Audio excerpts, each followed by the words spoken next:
국민 5명 중 1명이 65세 이상 노인인 초고령 사회 진입을 목전에 둔 상황. 고령층 일자리 문제가 더 이상 피하기 어려운 국가적 의제로 부상하고 있습니다. 70세가 넘어서도 계속 일하고자 하는 의욕과 능력을 갖춘 고령층은 계속 늘고 있는데요. 직장에서 쫓아내지만 않는다면 저 생각은 한 75세까지는 하고 싶습니다. 정해져 있지 않고 그냥 제가 하고 싶을 때까지 하는 게 정답이지 않을까요? 욕심으로는 70살까지 다니고 싶어요. 현재 그 60년, 70년 되면 학력수도 높고 굉장히 건강하고 기술, 노하우 이런 것이 축적됐기 때문에 체감된다면 그 자체가 국력의 손실이라고 볼 수 있는 여지가 있는 것들이죠.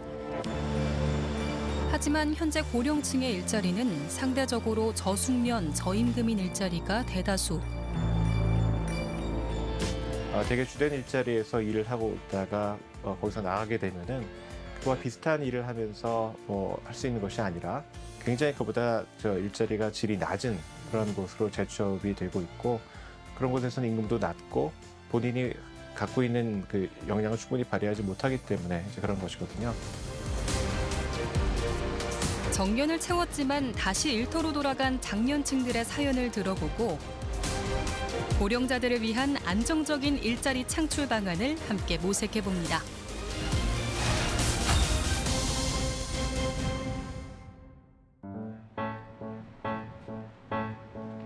화학 섬유 소재 전문 기업의 전주 공장.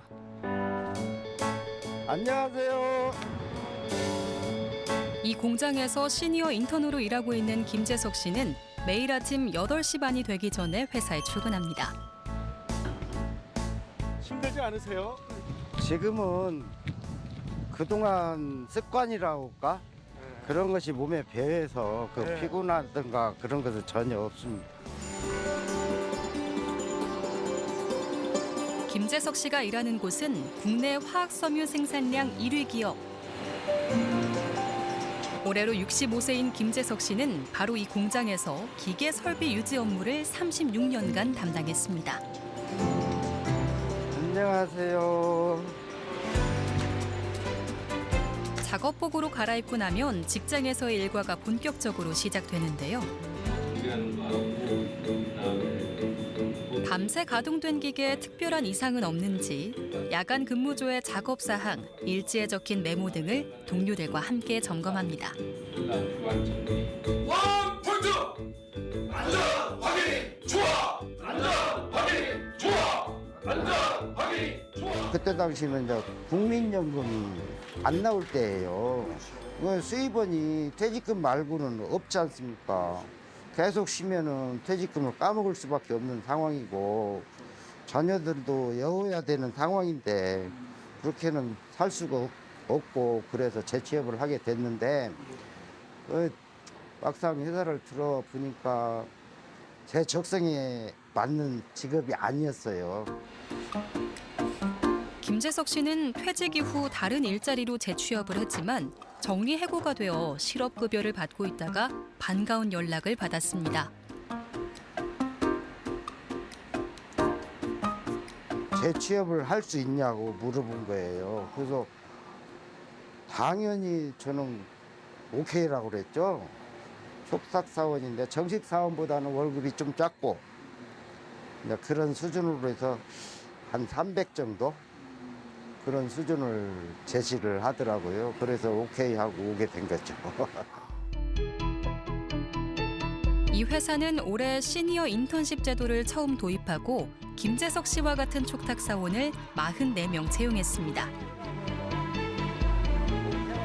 업무 성과 등이 좋았던 회사의 정년 퇴직자 중 일부를 계약직으로 재고용해 주 40시간 근무에 기존 급여의 60% 수준으로 월급을 지급합니다. 출시 목적은 이제 최근에 젊은 층들이 이제 이직, 그다음에 최근에 또 신입사원이 이제 충원이 되면서 기술력에 대한 전수라든지 공정 안정에 대한 부분들에 대한 꾸준한 그 전수하고 노하우 그 유지를 위해서 그렇게 시작을 하게 됐습니다. 기업은 숙련된 인력을 현장에서 계속 활용할 수 있고 시니어 인턴은 가게에 필요한 경제 활동을 할 수 있다는 면에서 양측의 윈윈. 이거 한번 진동 한번 체크를 해보십시오. 괜찮은 것 같아요. 회전이나 진동도 없는 걸로 봐서는 괜찮은 것 같은데 오일량 한번 점검을 한번 해보겠습니다. 또한 시니어 인턴은 오랜 현장 경험을 토대로 숙련된 기술을 후배들에게 전수해주는 멘토 역할을 톡톡히 하고 있습니다. 그쪽은 어때요? 이쪽도 헐겁습니다. 아 그래요. 그러면 그 상부 브레이드 개입을 한번 조금 좁혀보는 것이 나을 것 같은데요. 자주 접하는 기계는 그 후배들도 잘해요. 근데 어쩌다 2년이나 3년에 한 번 고장나는 기계는 어떻게 수리 방법을 자주 안 하다 보니까 모르지 않습니까? 잊어버리고. 네, 이제 저는 이제 오랫동안 근무했기 때문에 그 머릿속에 그런 작업 방법이나 그런 것이 노하우가 좀 있는 거죠. 일단 0.10을 한번 넣어보죠. 후배들 역시 회사의 시니어 인턴십 제도를 긍정적으로 바라보고 있는데요. 풍부한 경험에서 비롯된 선배만의 비법을 배울 수 있는 좋은 기회로 여깁니다. 저희 아버지랑 아무래도 같이 생각하게 될 수밖에 없는데 본인의 능력이 인정을 받았기 때문에 이렇게 재고용을 할 수 있게 되었던 걸 보면서 저도 그런 능력을 인정받아서 나중에 혹시라도 선배님 나이가 됐을 때 저도 재고용이 됐으면 하는 바람입니다. 후배들과 함께 수리를 마친 기계를 다시 공장 안으로 옮겨 놓는데요. 아직 의욕도 체력도 충분한 김재석 씨는 기회가 된다면 5년은 더 일터에 남고 싶습니다. 저는 회사에서 필요하다면 2년, 3년이 아닌 70세까지 건강관리 잘해서 선배가 아닌 동료로서 같이 후배들과 같이 좀 지내고 싶습니다. 우리나라 15세에서 64세 생산 연령 인구는 2022년 3,674만 명에서 2050년 2,445만 명으로 향후 30년간 33% 넘게 줄어들 것으로 전망됩니다. 반면 65세 이상 고령 인구는 2022년 898만 명에서 2050년 1,891만 명으로 2배 넘게 증가할 것으로 예상되고 있는데요. 저출산 고령화로 인구 구조 변화가 가속화하고 있습니다. 6.25 전쟁 직후 출생아 수가 급증한 시절에 태어난 1955년에서 1963년생 1차 베이비붐 세대에 이어 이보다 규모가 큰 1964년에서 1974년생 2차 베이비붐 세대가 올해부터 만 60세인 법정 퇴직 연령에 진입하면서 장차 노동력 부족이 불가피할 것으로 전망됩니다. 지금 우리가 일자리가 부족한 어떤 시대지만 2차 베이비 세대까지 빠져나간다면 그때는 일자리 부족이 아니라 일할 사람이 부족한 시대로 극히 전환하는 거죠. 쉽게 말하면 지금 50대, 60대 초반들이 향후에 이들의 인력들이 2036년 이후에 얼마나 더 오랫동안 노동시장에 남아서 일을 할 수 있느냐, 생산적으로. 그리고 사회국가 시스템적으로 이들 노동력을 계속 어떻게 유지할 것이냐, 이런 것들이 상당히 중요한 관건이 될 수 있습니다. 이 때문에 정년 연장에 대한 사회적 합의가 시급한 과제로 지목되고 있는데요. 사실 고령화 속도라든가 고령화 수준을 감안한다면 65세로 정년 연장 갖고만도 부족합니다. 저는 올해 70세 연장까지도 단기간에 우리가 고민해야 되겠고 아마 2050년 가면 정년이라는 제도를 없애야 한다고 봅니다. 지금부터 시작해도 한 2년 동안 준비를 하고 공청 같은 거 사회적 합의를 거쳐서 하기 때문에 사실 일세 올리는 것도 지금부터 한 5년이나 후에 가능한 이야기거든요. 이렇게 일괄적인 정년 연장보다는 정년을 마치고 다니던 기업에서 다시 일할 수 있는 재고용 제도 등 관련 정책의 확대가 필요하다는 의견도 있습니다. 아예 정년 자체를 연장하는 방식도 있고 정년 자체를 폐지하는 방식도 있고 그다음에 재고용을 통해서 일부 근로자를 계속해서 일하게 하는 그런 방식이고 여러 가지 그런 방식이 도입이 되고 있는데 일본 같은 경우에는 거의 대부분의 기업이 재고용을 선택하는 것으로 나타나고 있습니다. 다만 이제 어떤 이 보완이 필요하냐면은 이 재고용 제도로 가게 되면은 모든 사람이 거기에 이렇게 선택이 돼서 남아서 재고용이 되는 그런 구조는 아니게 될 겁니다. 그거는 이제 중앙정부 차원에서의 그런 뭐 연금이라든가 또는 그런 여러 가지 사회 안전망을 갖추는 것도 중요하고 그러한 그 시스템으로 가야 뭐 기업에도 도움이 되고 그다음에 전체 국가 경쟁력이나 노동시장에서 생산성을 높이는 데도 도움이 될 것 같다고 생각을 합니다.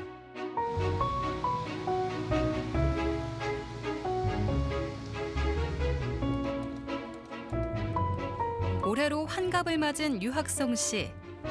이 통신회사에 1992년 입사해 올해 4월 정년을 채웠습니다. 그런데 여전히 원래 했던 업무를 그대로 수행하고 있는데요. 시니어 컨설턴트로 재고용된 덕분입니다. SC는 자기가 근무했던 부서에서 동일한 업무를 수행하는 것을 원칙으로 하고 있고요. 업무하는 데 있어서는 저희가 이제 후배들에게 제 업무 노하우를 인수해주는 그런 역할을 하고 있고요. 그전에는 하지 못했던 프로세스 개선이라든지 공법 개선 같이 직무 전문가만이 할 수 있는 부분에서 역할을 하고 있다고 생각합니다. 30여 년간 무선망 구축 업무를 담당해온 유학성 씨는 회사의 명장으로 선정되는 등 탁월한 직무 능력을 인정받은 덕에 시니어 컨설턴트로 채용될 수 있었습니다. 여기는 우리 KT의 강북 관할구역에 있는 모든 기지국들을 달리 연계해서 서비스할 수 있도록 운용하는 모든 장비들이 여기에 다 있습니다. 출력도 올릴 수가 있고 또 장애가 발생하면 복구할 수도 있고 또 그리고 출력을 조정할 수도 있고 또 여러 가지 작업들을 다 할 수가 있습니다. 유학성 씨는 우리나라 이동통신 발전 역사를 함께 해온 산 증인으로서 책임감과 자부심이 남다릅니다. 무선망이라고 하면은 이제 95년으로 거슬러 올라가면 최초의 2G 폰서부터 3G 폰, LTE 폰, 5G 폰까지 계속해서 진화되어 왔거든요. 그래서 그 처음에 우리가 PCS 폰 사용할 때서부터 현재 5G 폰까지 지속해서 망 구축 및 운용을 해오고 있었습니다. 전문성 있는 인재는 회사의 큰 자산. 안녕하세요. 잠시라도 끊기면 사회 전반에 큰 불편을 초래하는 통신망을 담당하고 있기에 더욱 그렇습니다. 어떤 거를 수리하고 있는 건가요? 예, 채널 카드라고 통화를 담당하는 보드가 있습니다. 그 보드가 장애가 돼서 교체를 하고 있고 또 교체한 이후에 또 다시 광 케이블이라든지 이런 커넥팅을 연결을 하고 있습니다. 이게 만약에 마비되면 어떻게 되는 겁니까? 이게 마비되면 여기에 물려있는 기지국이 수십 개가 되거든요. 그 기지국들이 다 장애가 발생을 합니다. 후배들은 오랜 시간 축적한 경험과 기술이 많은 시니어 컨설턴트의 도움을 받아 전문성을 한층 끌어올릴 수 있습니다. 저희 이제 KT만의 이제 특별한 이제 서비스랑 이제 그런 이제 망 구조 뭐 이런 것들을 더 저희보다 더 많이 아시기 때문에 네, 그래서 저희는 이거를 듣고 조금 더 저희가 발전할 수 있는 모습을 볼 수 있을 것 같습니다. 저희가 이제 중점적으로 좀 기준을 주는 거는 이제 업무 역량이 좀 뛰어나면서 현장의 노하우를 좀 많이 전수해 줄 수 있는 좀 특별한 기술을 가진 분들을 주로 좀 선발하고 있고 또 그런 분들이 계시면은 이제 회사에도 더 좀 도움이 되고 있습니다. 회사가 퇴직한 선배들에게 열어준 재고용 기회는 후배들의 근무 의욕도 한껏 끌어올리고 있는데요.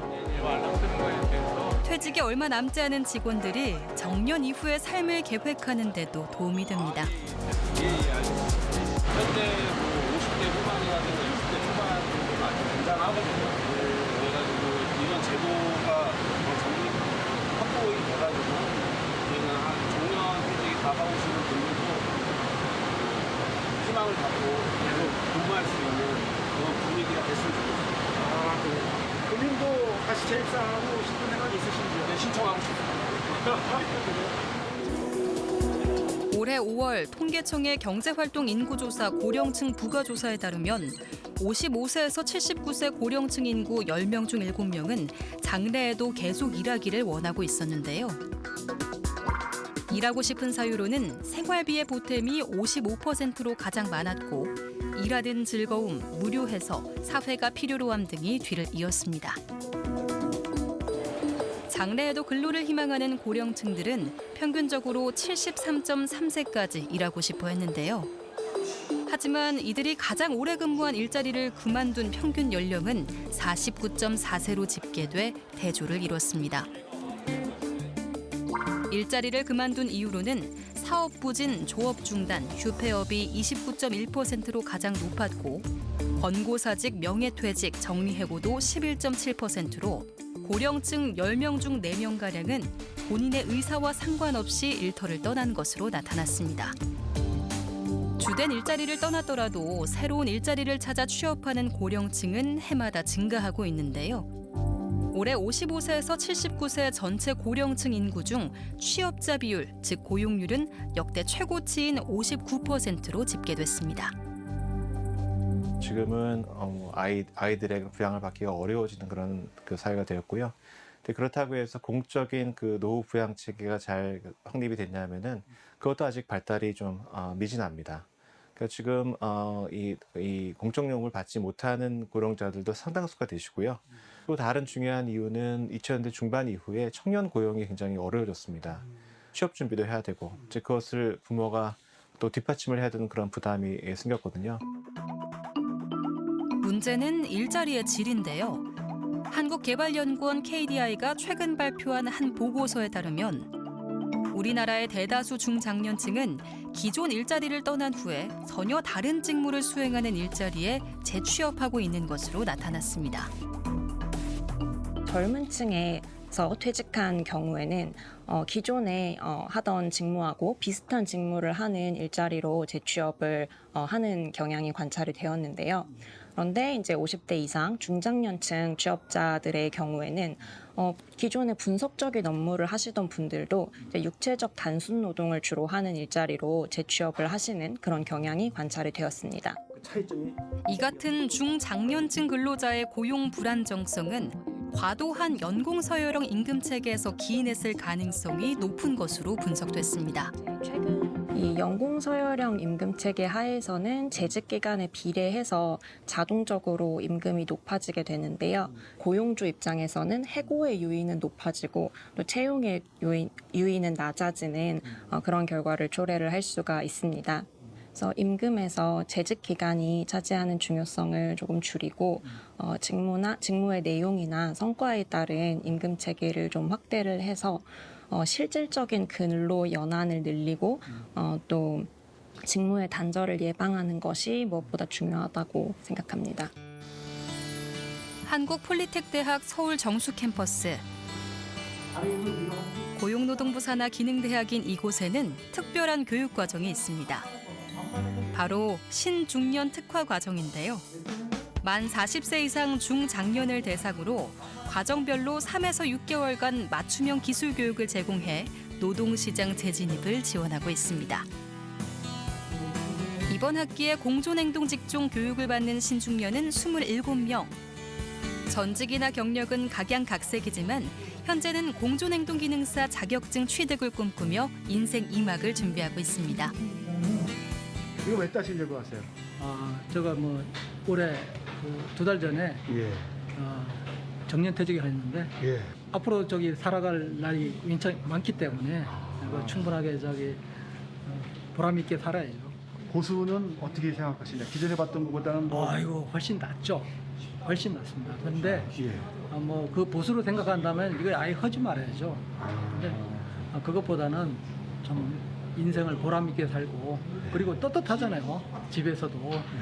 하루 7, 8시간 정도 정상적으로 가서 제 체력에 맞는 일만 할 수 있다면 급여는 최저임금 수준이어도 충분히 할 수 있고 그게 꾸준히만 갈 수 있다면 저는 오히려 그게 더 만족스럽다고 생각합니다.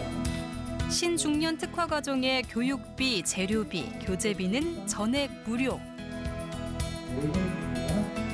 배움에 대한 열정만 있으면 됩니다. 퇴직하고 오신 분들이 많고요. 전직하고 싶은 분들도 있어요. 왜냐하면 이제 관리직 있는 분들이 계속 관리를 갖다가 정년까지 할 수 있다는 보장이 없잖아요. 그러니까 한 50대 초반에 있는 분들 중에서도 새로운 일을 또 시작해서 아예 노후를 미리미리 준비하시는 분들, 그런 분들이 있습니다. 지능형 에너지 설비과 학과장과 함께 학교 시설을 둘러봤는데요. 전체적으로는 우측에는 학생들이 실제 산업 현장과 유사한 환경에서 실무형 기술 교육을 받을 수 있도록 최신 실습 시설을 구축해놨습니다. 공존행동 기능사나 에너지 관리 기능사는 필수적으로 용접이 들어가 있습니다. 이제 그렇기 때문에 여기서 자격증에 맞춰서 또는 산업 설비에 이제 우리가 기초가 되는 과정을 여기서 마스터해서 그래서 이제 기초적으로는 다 할 수 있는 그런 인재를 양성하고 있습니다. 대형 건물의 중앙 통제 시스템도 교육생들이 이해하기 쉽게 최신식으로 만들었습니다. 대형 건물에 중앙에서 통제할 수 있는 시스템을 한눈에 볼 수 있게 한 곳에 다 몰아놨습니다. 그래서 우리 학생들이 아무것도 몰라도 이 장소에만 오면은 전체 건물이 운영되는 시스템을 여기서 다 배울 수가 있습니다. 교육생 대부분이 공조 냉동 분야에 필요한 자격증을 취득하고 과정 수료 후 1년 이내에 취업에 성공하고 있습니다. 자격증 취득률이 88.7%가 나온다는 것은 다른 과정에 비해서는 보통 40% 이상 상회하는 거기 때문에 굉장히 취득률이 높은 겁니다. 그래서 학생들은 들어오기 전에는 내가 은퇴해서 정년해서 아무것도 못한다 이런 생각을 했다가 들어와서 내 자격증을 취득하면서 더 분발하게 됩니다. 더 열심히 살고. 그래서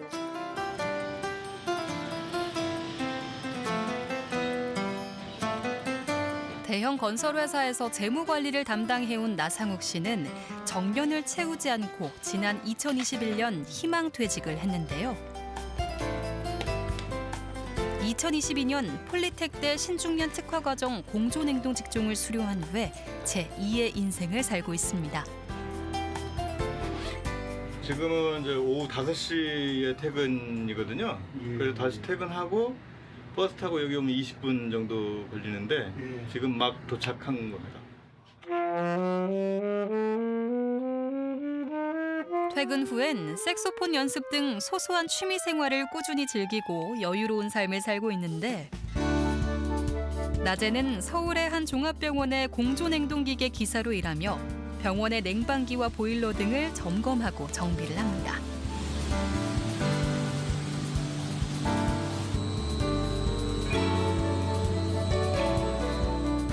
하는 일은 굉장히 좀 만족스러웠고요. 제가 그동안에 해보지 못한 일이기 때문에 이제 의욕도 있고 호기심도 있고 그러면서 이제 그런 분야의 자격을 취득했다는 것에 대한 성취감도 있고 또 제가 일하는 그 역할로 인해서 그 병원의 그 수많은 기계 장치들이 잘 돌아간다는 것에 대한 그 뿌듯함이 좀 있습니다. 나상욱 씨는 60세가 넘은 지금도 자신이 출근할 일터가 있다는 사실이 활력과 행복감을 높여준다고 말합니다. 여행이나 뭐 순례길이나 이런 거는 뭐 한 며칠 뭐 한 달, 두 달 이렇게 할 수는 있는 건데 오래 할 수는 있는 건 아닌 것 같아요. 그래서 은퇴하게 되면 가야 할 곳이 일단 있어야 될 것 같고요. 그다음에 뭔가 해야 될 게 있어야 될 것 같아요. 그래서 그런 거를 은퇴 전에 좀 많이 고민을 해봤으면 좋겠습니다. 일할 의욕과 일할 능력이 있는 고령층에게 맞춤형 일자리를 찾아주는 건 미래 세대의 부담을 덜기 위해서도 필수적인 과제. 미시적으로는 가족 관계를 갖다가 좀 돈독히 하면서 가족의 행복도 우리가 키울 수 있고 또 그런 자들이 계속적으로 일을 하기 때문에 규칙적으로 건강해질 수 있기 때문에 우리가 이 건강보험 부담도 줄어들고 사회가 건강해질 수 있죠. 그리고 더 나아가서는 미래의 어떤 그런 미래 젊은 세대들이 짊어질 세금이라든가 이 사회보장 부담을 갖다가 고령층들이 좀 더 노동시에 남아서 같이 공유하기 때문에 이런 세대 간의 어떤 형평성 문제도 해소될 수 있는 것들, 이런 것들이 있기 때문에 고령층이 일할 수 있는 시스템을 만드는 건 단지 고령층뿐 아니라 우리 사회 전반에 긍정적인 영향을 미칠 수 있습니다.